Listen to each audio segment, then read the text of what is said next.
السلام عليكم ورحمة الله وبركاته. الحمد لله نحمده ونستعينه ونستغفره ونؤمن به ونتوكل عليه ونعوذ بالله من شرور أنفسنا ومن سيئات أعمالنا من يهد الله فلا مضل له ومن يضلله فلا هادي له واشهد ان لا اله الا الله وحده لا شريك له واشهد ان محمدا عبده ورسوله ارسله بالهدى ودين الحق بشيرا ونذيرا وداعيا الى الله باذنه وسراجا منيرا. أعوذ بالله من الشيطان الرجيم. بسم الله الرحمن الرحيم. أينما تكونوا يدرككم الموت ولو كنتم في بروج مشيدة. اللهم لك الحمد كما ينبغي لجلال وجهك وعظيم سلطانك। ثم الحمد لله সমস্ত তারিফ প্রশংসা সেই মহান রব্বুল আলামিনের জন্য যে আল্লাহ রাব্বুল আলামিন ইয়াউমুল জুমআ মুসলমানকে আল্লাহ তাআলা হজের দিন দান করেছেন। মুসলমানের সমাবেশী দিন, ঈদের দিন, খুশির দিন, আনন্দের দিন। আল্লাহর আল্লাহ রাব্বুল আলামিনের হুকুম আদায় করার তৌফিক দিয়েছেন। আল্লাহর শুকরিয়া আদায় করে আলহামদুলিল্লাহ। আরো বর্ষিত উদ্দেশ্য মানবতার দুসাইল মুরসালিন নূরে মুজাসসাম মুহাম্মদ মুস্তাফা সাল্লাল্লাহু আলাইহি ওয়াসাল্লাম মৃত্যুর হুঁশিয়ারি, মৃত্যু ঘোষণা দিতেছেন। আল্লাহ রাব্বুল আলামিন কোরআনে কারিমে বলেছেন, আইনামা তাকুনু ইদরিকুমুল মাউতু ওয়ালাউ কুনতুম ফি বুরুজিন মুশাইয়াদা। আল্লাহ রাব্বুল আলামিন বলেন, তোমরা যেখানেই থাকো, যেখানেই অবস্থান করো না কেন, যদি তোমরা সদৃঢ় দুর্গের মধ্যে অবস্থান করো, আমি আজরাইল আলাইহিস সালাম তোমাদের রূহটা নেওয়ার জন্য চলে যাব। তোমরা যেখানে অবস্থান করবে, যেখানেই থাকবে, যেখানে বিচরণ করো না কেন, সুদৃঢ় দুর্গের মধ্যে যদি অবস্থান করো, বলে সেখানে কি আজরাইল আলাইহিস সালাম চলে যাবে। তাকে কেউ বাধা দিতে পারবে না। পারবে কি? কেউ বাধা দিতে পারবে না। আজরাইল আলাইহিস সালাম বলে, আমার হাত থেকে কেউ ছাড় পাবে না, কেউ রেহাই পাবে না। আমাকে যে কাজের দায়িত্ব দেওয়া হয়েছে, আজরাইল আলাইহিস সালাম বলেন যে আমি তোমাদেরকে খুঁজিয়া খুঁজিয়া বেড়াই। আমি তোমাদেরকে খুঁজি, তোমাদের কোথায় মওত হবে, তোমাদের কোন জায়গায় জান কবজ হবে, সেই জায়গাটাই আমি খুঁজি। রোজ দিন তোমাদেরকে আমি খুঁজে খুঁজে বেড়াই। আমি সেই মৃত্যু যে বড় বড় রাজা বাদশাহ, বড় বড় রাজা বাদশাহকে আমি কবরে নিয়ে যাই। আমি বড় বড় রাজা বাদশাহকে আমি কবরে নিয়ে যাইব। আমি সেই মৃত্যু। বড় বড় ধন সম্পদওয়ালা, কোটি কোটি কোটি টাকার মালিক বলে, আমি তাদেরকে কি আমি নিয়ে যাইব। আমি তাদেরকে যত বড় ধন সম্পদওয়ালা হোক, যত কোটি টাকার মালিকই হোক, আমি তাদেরকে নিয়ে যাইব কবরে। আমি কাউকে ছাড় দেব না, আমার হাত থেকে কেউ ছাড় পাবে না। আমি সেই মৃত্যু যে স্বামী থেকে স্ত্রীকে আমি আলাদা করিয়া দেই। স্বামী থেকে আমি স্ত্রীকে আলাদা করে দেই। স্বামী থাকে আমি স্ত্রী তার জানটা কবজ করে নিয়ে চলে যায় বা আলাদা করে দেই। স্ত্রী থাকে, স্ত্রী থেকে বলে তার স্বামীকে আমি আলাদা করে দেই। স্বামী থাকে বউ চলে যায়, বউ থেকে স্বামী চলে যায়, তাই কিনা বলে? বলে আজরাইল আলাইহিস সালাম বলেন আমি সেই মৃত্যু যে ভাই থেকে ভাইকে আমি আলাদা করে দেই, ভাই থেকে ভাইকে আলাদা করে দেই, বোন থেকে আমি বোনকে আলাদা করে দেই। ভাই থেকে বোন চলে যায়, বোন থেকে ভাই চলে যায়। বলে আমি খুঁজে খুঁজে বেড়াই তোমাদের সবাইকে, আমি একের পর এক আমি তোমাদের রুহটা নিয়ে চলে যাবো। আমি সেই মৃত্যু, আমি কাউকে ছাড় দেব না। আমি সেই মৃত্যু যে সুখের সংসার ভেঙে আমি তছনছ করে দেই, সুখের সংসার ভেঙে আমি কি করে দেই? তছনছ করে দেই। বলে যত সুন্দর সুন্দর সুখের সংসার হোক না কেন, যত কোটি টাকার মালিক তুমি হও না কেন, যত তোমার গাড়ি বাড়ি থাক না কেন, বলে সুখের সংসার আমি ভেঙে তোমাদেরকে আমি তছনছ করে দিব। বলে আমি সেই মৃত্যু যে কবরস্থানকে আমি আবাদি করিয়া থাকি, আমি কবরস্থানকে আবাদ করিয়া থাকি, হাজার হাজার মৃত্যু লাশ। বলে সাহিত্য কবরস্থানে গেলে কত কবর, বলে সিরিয়াল ধরা ভালো লাগবে, সিরিয়াল ধরে বলতে হবে কবরস্থান। বলে আমি সেই মৃত্যু যে কবরস্থানকে আবাদি করে থাকি। তাহলে আমরা সেই মৃত্যুর জন্য সবাই প্রস্তুতি থাকবো। আজরাইল আলাইহিস সালাম বলতেছে যে একের পর এক আমি আজরাইল আলাইহিস সালাম, আমি সেই মৃত্যু, আমি যে তোমরা যদি সুন্দর আমল করে আসো, বলে তোমার কবরটা হবে সুখের সুন্দর বাগান, ফুলসজ্জায় পরিণত, তোমার কবরটা কি সুন্দর হবে। আর যদি তুমি আমল ছাড়িয়ে আসো, বলে তোমার কবরে আযাব হবে, আযাব আর আযাব, কসাইখানা সাপ বিচ্ছুর ঠিকানা, কসাইখানা সাপ বিচ্ছুর ঠিকানা হবে। তাহলে আপনি আমাকে এই দুনিয়া থেকে বিদায় হওয়ার আগেই আপনার আমার আমল সংগ্রহ করতে হবে। যদি আমরা আমল করে যাই তাহলে আমাদের কবরটা সুন্দর হয়ে যাবে। তাহলে আজরাইল আলাইহিস সালাম কত বলে তিনি কথা বললেন যে আমি কাউকে ছাড় দেবো না, আমার হাত থেকে কেউ ছাড় পাবে না। বলে একের পর এক তাদেরকে নিয়ে চলে যাবো। আমি খুঁজে খুঁজে বেড়াই, আমি কি খুঁজে খুঁজে আমি সবসময় বেড়াই। আর আইনামা দেখুন এদের তুমুল মাউতু ওয়ালাউ কুনতুম ফি বুরুজিন মুশাইয়্যাদা, তোমরা যত বড় নিরাপত্তা স্থানে থাকো না কেন, যত বড় নিরাপত্তা স্থানে অবস্থান করো না কেন, সেখানে আমি চলে যাবো তোমাদের রুহটা নেওয়ার জন্য। যত বড় সুন্দর সুদৃঢ় দুর্গের মধ্যে অবস্থান করো না কেন। বাদশাহ হারুন রশিদের কাছে আলে বলে আমাদের স্থান। বাদশাহ হারুন রশিদ কবরস্থানে বিরাজমান করতেছেন, ঘুরে বেড়াতেছেন। তার সঙ্গে দেখা হলো বাহাদুর দানা, বাহাদুরের সঙ্গে দেখা হলো। বাদশাহ হারুন রশিদ তাকে ডাক দিতেছেন, বাহাদুর শোনো, তুমি খালি ঘুরে বেড়াও, তোমার কারণটা কি? আর তুমি অধিকাংশ সময় তুমি কবরস্থানে থাকো, অধিক সময় তুমি কবরস্থানে তুমি থাকো। বাদশাহ হারুন রশিদ যখন এই কথা বললেন, বললে আমি তো কবরস্থানে থাকি সব সময়, আপনি কবরস্থানে কেন ঘুরে বেড়াতেছেন বলেন, ভ্রমণ করতেছেন? বাদশাহ হারুন রশিদ কথা বলার পরে বাহাদুর তারা বলছে কবরটাই হচ্ছে আখিরাতের প্রথম মন্দির, প্রথম স্থান। এই কবরে, এই কবরস্থানে আপনাকে আমাকে সবাইকে এই কবরে থাকতে হবে, এই কবরে বাগানে আসতে হবে, আপনাকে আমাকে সবাইকে আসতে হবে।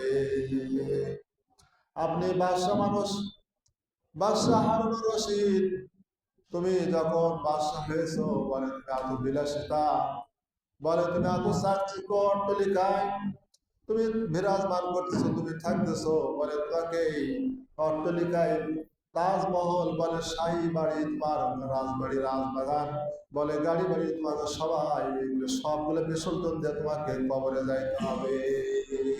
আচ্ছা, বারুন হারুন রশিদ আসলে তো আল্লাহ ছিলেন, ন্যায়পরায়ণ বাদশাহ ছিলেন, ন্যায়পরায়ণ বাদশাহ ছিলেন, আল্লাহ ছিলেন। বলে আল্লাহর প্রতি তার তাওয়াক্কুল ছিল, খুব ভরসা ছিল, ভয় ছিল, তাকওয়া পরহেজগারি ছিল। বলে আলেম ওরা আমাদের কাছে, বলে আলেম ওরা আমাদেরকে তিনি এত ইজ্জত করতেন, এত ভালোবাসতেন। আল উলামা ওয়ারাসাতুল আম্বিয়া, আলেমেরা হচ্ছে নবীদের ওয়ারিস। আলেমদেরকে তিনি এত ভালোবাসতেন, এত ইজ্জত করতেন, এত মহব্বত করতেন, এত কদর করতেন। আশা বাদশাহ হারুনুর রশিদের সন্তান ছিল। সন্তানকে তিনি নিয়ত করলেন যে আমার সন্তানদেরকে আমি মাদ্রাসায় দিয়ে দিব। কোরআনুল কারীমের মাদ্রাসা, হাজার হাজার ছাত্র ছাত্রী বলে কোরআন হেফজ করতেছে, কোরআনের মাদ্রাসায় বলে লেখাপড়া করতেছে, বলে কোরআনের মাদ্রাসায় তালেবে ইলম বলে হাজার হাজার ছাত্র ছাত্রী আল্লাহর কোরআন শিখতেছে। বাদশাহ হারুন রশিদ, মামুনুর রশিদ, আমিনুর রশিদ, দুইজন ছেলে বলে তিনি মাদ্রাসায় দেওয়ার জন্য নিয়ত করেছেন। নিয়ত করার পরে তিনি মাদ্রাসায় চলে গেছেন, মাদ্রাসায় দেওয়ার জন্য চলে গেছেন। আবু ইউসুফ রহমতুল্লাহ আলাইহি তার কাছে চলে গেলেন। যাওয়ার পরে বলে আমার ছেলেকে আমি মাদ্রাসায় দিব, মাদ্রাসায় দেওয়ার জন্য আমি নিয়ত করেছি, আপনার কাছে আপনি রাখবেন, আমার ছেলেকে আপনি মানুষ করবেন, ভালো করে লেখাপড়া শিখাইবেন, আলিম বানাবেন। তার নিয়ত কি? আলিম বানাবেন। আমার ছেলেরা আলিম হবে, পরেজগার হবে, আল্লাহওয়ালা হবে, খোদাবির হবে, বলে তাকওয়ার অর্জন করবে, তার মধ্যে আল্লাহর ভয় থাকবে, যার মধ্যে রসুলের ভয় থাকবে, কবরের ভয় থাকবে, মরণের ভয় থাকবে, সেই তো প্রকৃত আল্লাহওয়ালা। জামাকে এই দুনিয়া কি করতে হবে? ছাড়তে হবে। এই দুনিয়া আমি ছাড়বো, এই দুনিয়া থেকে আমি বিদায় হয়ে চলে যাব, আমার সঙ্গে কি যাবে, আমি কি না চলে যাবো, এটাই তো কথা। বলে আমল সালেহান, রব্বুল আলামিন বলেছেন আমল সালেহান, নেক আমল চলে যাবে, আর কিছুই যাবে না। وعمل الصالحات كانت لهم جنات الفردوس نزلا। যার আমলটা সুন্দর হবে, ভালো হবে, আমল সালেহান, আল্লাহ বলছে সালেহ আমল করো, নেক আমল করো, কানাত লাহুম জান্নাতুল ফিরদাউসি নুজুলা। আল্লাহ রাব্বুল আলামিন যার আমল সুন্দর হবে, যার আমলটা বেশি হবে, কানাত লাহুম জান্নাতুল ফিরদাউসি নুজুলা, জান্নাতুল ফিরদাউস আল্লাহ রাব্বুল আলামিন সেদিন সম্মান করবে। মেহমানদের কি করবেন? মেহমানদের করবেন, সম্মান করবেন। তাহলে আমাদের আমলটা বেশি হতে হবে। আমরা আমল যত বেশি হয়ে যায়, আমরা সেই আমলটাই আমরা করার চেষ্টা করব। কি বলেন? আল্লাহ রাব্বুল আলামিন জান্নাতুল ফেরদাউস যদি সম্মান করেন ব্যক্তিকে, আমরা যদি জান্নাতুল ফেরদাউসকে সম্মান করেন, কারণ আল্লাহ জান্নাতুল ফেরদাউস নুজুলা, আল্লাহ যে বলেন আমি জান্নাতুল ফেরদাউসকে সম্মান করব সেই দিন। এই সম্মান কি এমনি এমনি পাওয়া যাবে? নামাজ ছাড়া দেয়া, রোজা ছাড়া দেয়া, ভালো কাজ ছাড়া দেয়া, সৎ কাজ ছাড়া দেয়া, সবগুলো ছেড়ে দেয়। আমরা চিন্তা করি আমরা জান্নাতে যাবো, পাওয়া যাবে কি? বলে রাত জেগে জেগে রাত 2টার থেকে বলে ব্রাজিল বিশ্বকাপের খেলা দেখতেছে, সারা রাত হয়ে হয়ে, সারা রাত হয়ে হয়ে, সবে কদেরও মানুষ এরকম জাগে না। সবে কদেরও জায়গা থেকে যে করলে ইবাদত করলে যে সব হবে, খায়রুম মিন আলফি শাহর, বলে একটা রাত ইবাদত করলে সহস্র মাসের চাইতে বেশি নাকি, সহস্র মাস ইবাদত করলে যে নাকি হবে, এই নাকি আল্লাহ রাব্বুল আলামিন দিয়ে দেবেন। কিন্তু সবে কদরেও মানুষ এত গুরুত্ব দেয় না। কয়টা টাইম, কয়টায়? ভোর 4টায়, রাত কয়টায়? 2টায়, রাত কয়টা? 1টা। বলে এইভাবে যেটা সুসি আছে, সুসিও টানানো হয়েছে। বলে এই সুসি হিসাবে আজকে তুমি গুরুত্ব সহকারে তুমি এই দুনিয়ার খেলাগুলো দেখতেছো। বলেন না মসজিদের নামাজের সুসি আছে কয়টায়, ফজরের নামাজ কয়টায় হয়, জহরের নামাজ কয়টায় হয়, আসরের নামাজ কয়টায় হয়, মাগরিবের নামাজ কয়টায় হয়, ঈশার নামাজ কয়টায় হয়। এই সময় তুমি দেখলা না, এই টাইম তুমি দেখলা না, এই সূচিটা তুমি দেখলা না, এই সূচিটা তুমি দেখলা না। বলে তোমাকে সাফায়াত করবে কে? আল্লাহর পক্ষে না হও, আল্লাহর দল না হও, হিজবুল্লাহ হিজবুশ শাইতান। হিজবুল্লাহ কার দল? আল্লাহর দল। হিজবুশ শাইতান শয়তানের দল একটা আছে।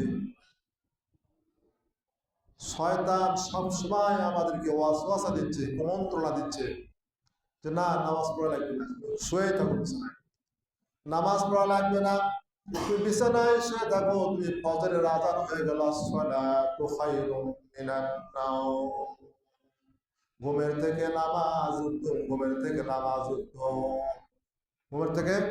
এই বাক্যটার শব্দ অর্থ কি? খায়রুম মিনান নাওম মানে কি? ঘুমের থেকে নামাজ উত্তম। কিন্তু আমরা উত্তম তো উত্তম মনে করতেছি না। আজান শুনে আমরা ভোর 4টায় আজান হয়ে গেল, আজান শুনে আমরা মসজিদে আসলাম না, ফজরের আজান শুনে আমার ঘুম ভাঙলো না, রাত 2টার সময় হয়ে হয়ে করতেছে, খেলা দেখার জন্য হয়ে হয়ে করতেছে, দেখতেছে, কানে আসলো, ঘুম ভেঙে গেল। আল্লাহ রাব্বুল আলামিন সেই দিন যদি বলে আপনাকে আমাকে তোমাকে আমি দুনিয়ার মধ্যে পাঠিয়ে দিয়েছিলাম কিসের জন্য? ওমা খালাকতুল জিন্না ওয়াল ইনসা ইল্লা লিয়াবুদুন, জিন এবং ইনসানকে আমার একমাত্র ইবাদতের জন্য তৈরি করেছি। কার জন্য? কিসের জন্য তৈরি করেছি?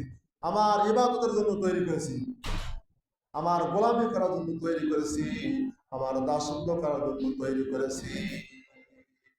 আজকে আমি আল্লাহ রাব্বুল আলামিন তোমাদেরকে সেই উদ্দেশ্য আছে, সেই উদ্দেশ্য নিয়ে আমি তোমাদেরকে পাঠিয়ে দিয়েছি। উদ্দেশ্য আছে না? আল্লাহ কি জন্য সৃষ্টি করলেন আপনাকে? আল্লাহর গোলামি করার জন্য, আল্লাহর দাসত্ব করার জন্য, আল্লাহ তাআলা ইবাদত বন্দেগী করার জন্য। আপনি আমি যখন আল্লাহ তাআলার হুকুম মানতে থাকবো, রাসূলের তরিকা মানতে থাকবো, আল্লাহ তাআলা রাজি হয়ে যাবেন, খুশি হয়ে যাবে। আল্লাহ তাআলা কি হবে? রাজি খুশি হয়ে যাবে।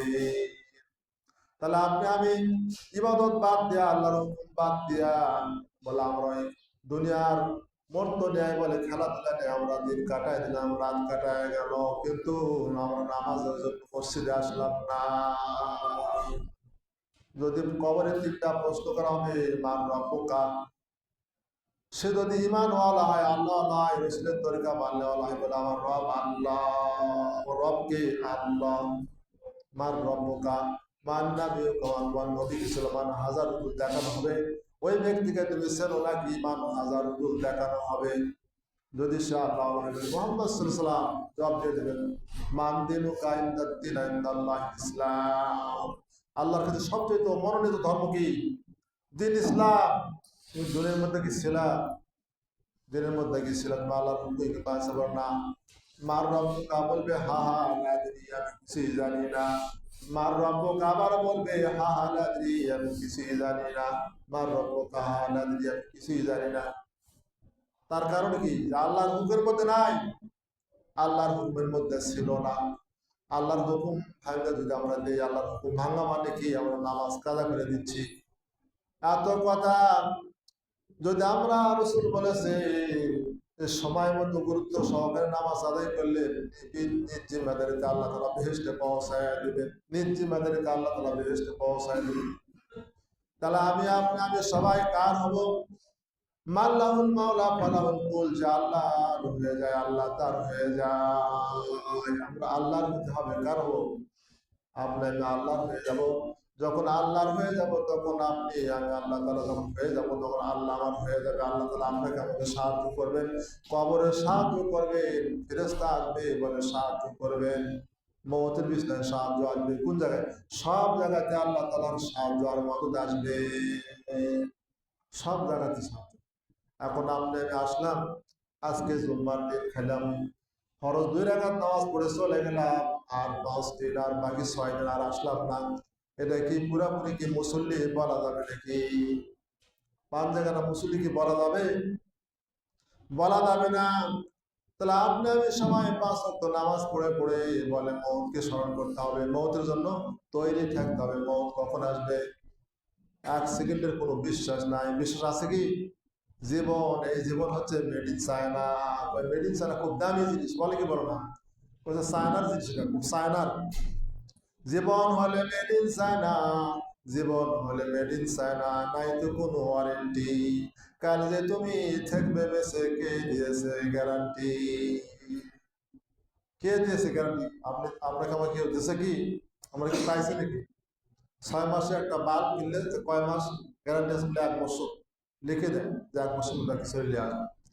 আপনার আমার এই শরীরের কোনো গ্যারান্টি নাই, ওয়ারেন্টি নাই। বলে আজরাইল আলাইহিস সালাম যে কোনো টাইমে আপনার কাছে আমার কাছে চলে আসবে। আয়াতে বললেন ইদরিকুমুল মাউতু ওয়ালাউ কুনতুম ফি বুরুজিন মুশাইয়্যাদা, কোথায় তোমরা লুকাবা?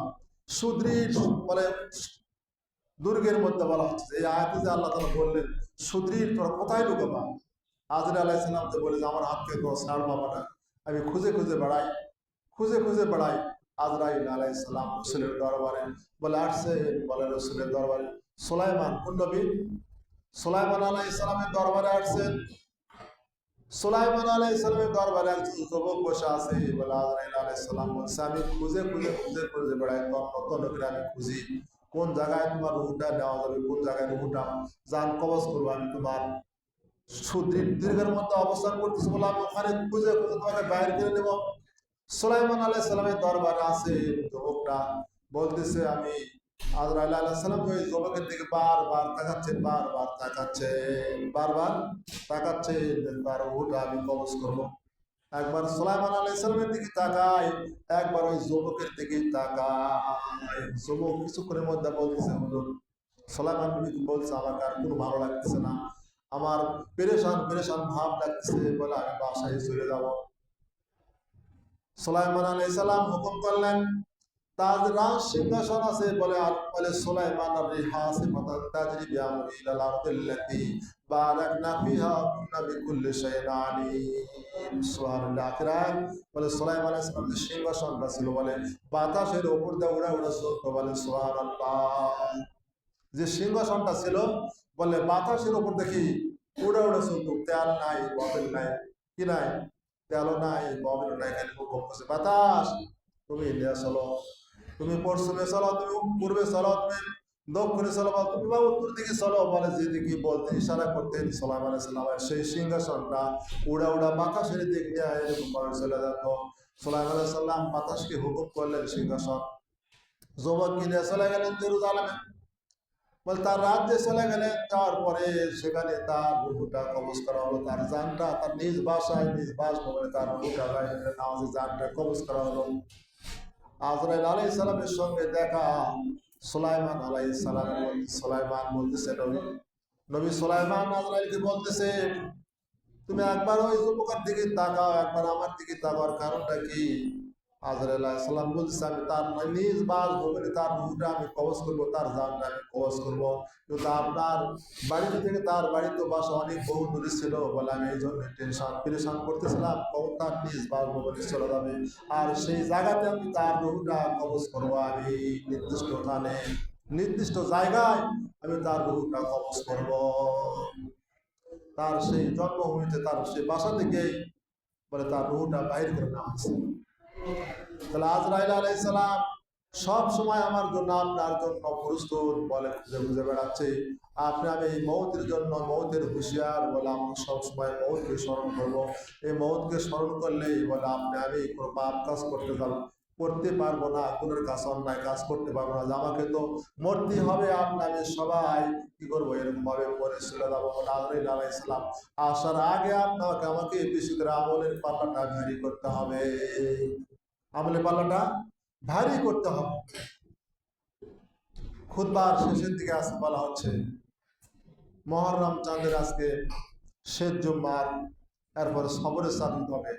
খুতবার শেষে আয়াতে বলা হচ্ছে আদম আলাইহিস সালাম যে আল্লাহ তাআলার কাছে কান্নাকাটি করেছিল, রব্বানা যালামনা আনফুসানা ওয়া ইল্লাম তাগফির লানা ওয়া তারহামনা লানাকুনান্না মিনাল খাসিরিন। আপনাকে আমাকেও তওবা করতে হবে। নবী আলাইহিস সালাম তওবা করে বলে তারা তওবা করেছে। বিশ্ব নবীর কোনো গুনাহ ছিল না, পাপ ছিল না, 5 ওয়াক্ত নামাজ পড়ে তওবা করেছেন, আল্লাহর কাছে কান্নাকাটি করেছেন, পাপ চেয়েছেন। আদম আলাইহিস সালাম সব সময় রব্বানা যালামনা আনফুসানা ওয়া ইল্লাম তাগফির লানা ওয়া তারহামনা লানাকুনান্না মিনাল খাসিরিন, হাত তুলে তুলে সব সময় কি মোনাজাত করতেন, কান্নাকাটি করতেন। কিন্তু আকাশের দিকে তিনি, আসমানের দিকে তিনি মাথা ওঠান নাই, সব সময় মাথা এভাবে নিচের দিকে, রব্বানা এ রব যালামনা, আমি জুলুম করেছি, আমি নফসের উপর জুলুম করেছি, আমি ক্ষতি করেছি, আমি অন্যায় করেছি, আমি পাপ করেছি। আল্লাহ আপনি যদি আমাকে মাফ না করেন, আপনি যদি আমাকে ক্ষমা না করেন, আমরা নামাজের মধ্যে 5 ওয়াক্ত নামাজ পড়ে পড়ে আমরা এই দোয়া করি, নামাজের মধ্যে আমরা এই দোয়া করবো, তাছাড়া নামাজের বাইরেও বলে আপনি নামাজ পড়া শেষে বলে না এই আয়াত পড়ে পড়ে আপনি স্মরণ করবো কি, আল্লাহ আমি নফসের উপর জুলুম করেছি, আপনি নামাজের পর আপনি বসেন, পড়া খাবে বসেন, 5 মিনিট বসে আপনি আল্লাহ জিকির করেন, তওবা করে, আল্লাহ আমি পাপ করেছি, আমি অন্যায় করেছি, আমি গুনাহ করেছি, আল্লাহ আপনি আমাকে মাফ করে দেন, আপনি আমাকে রব্বানা যালামনা, তিনি এত কান্না কাঁদিয়েছেন, আদম আলাইহিস সালাম এত কান্না করেছেন, এত কান্না বলে চোখের পানি এবং গাল হয়ে যাচ্ছে, গাল ঘাও হয়ে গেছে, এত রোদন করছে যে ঘাও হয়ে গেছে, আল্লাহ আপনি আমাকে মাফ করে দেন, আল্লাহ আপনি আমাকে ক্ষমা করে দেন। নবী আলাইহিস সালামরা তারা এরকম ভাবে কান্নাকাটি করেছে, বলে আমি এরকম ভাবে আল্লাহ তাআলার কাছে কান্নাকাটি করব। আর যুবকের ইবাদত আল্লাহ তাআলার কাছে দাম বেশি। যুবকের ইবাদত, যুবকের একটা সিজদার দাম আর বৃদ্ধদের 70 সিজদা। যুবকের দাম বেশি। যুবক অবস্থায় ইবাদত করলে আল্লাহর আরশের নিচে আল্লাহ কি করে দেবেন? জায়গা করে দেবেন। আল্লাহর আরশের নিচে কি 7 শ্রেণীর ব্যক্তিকে আল্লাহ তাআলা আরশের নিচে জায়গা করে দেবেন। তার মধ্যে যুবক কালে যে কি করে ইবাদত করে, যুবক কালে ইবাদত করছে, আল্লাহকে ডাকতেছে, তাহলে আল্লাহ আরশের নিচে জায়গা দেবেন। সুবহান। আমরা চাই কি চাই না? আল্লাহ আরশের নিচে জায়গা করে দেখে আমরা চাই কি চাই না? যদি আমরা আরশের নিচে জায়গা পেতে চাই, তাহলে আজানের সাথে সাথে আমরা কি করব? ছুটে আসবো, দৌড়ে চলে আসবো মসজিদে। যখন আপনি কদম উঠাবেন, প্রত্যেকটা কদমে কদমে নেকি লাগা হবে। আজকে তো জুম্মার দিন, রসুল বলেছে বাড়ির থেকে উজু করে মসজিদে রওনা হয়েছে, সেজন্য হজের ইহরাম বেঁধে কাবা শরীফে রওনা। আল্লাহ রাব্বুল আলামিনের হুকুম কয়দিন মানবো আমরা? আজকে খালি জুম্মার দিন, ঈদের দিন, সবে কদর, ছয় বরাত, ছয় মেরাজ না। আল্লাহ তাআলা হায়াতে তয়্যিবা যতদিন জীবিত রাখছে বলে আজীবন আমরা সোমবাস তাকাবো, আল্লাহর অটল থাকবো, জমে থাকবো। কিছু করলাম না, না তা হবে না। গুরুত্ব সহকারে আল্লাহ রাব্বুল আলামিন হুকুম রাসূলের তরিকা মানে আপনাকে আমাকে চলার তৌফিক দান করেন। আমিন। ওয়া আখিরি দাওয়ানা আলহামদুলিল্লাহি রাব্বিল আলামিন।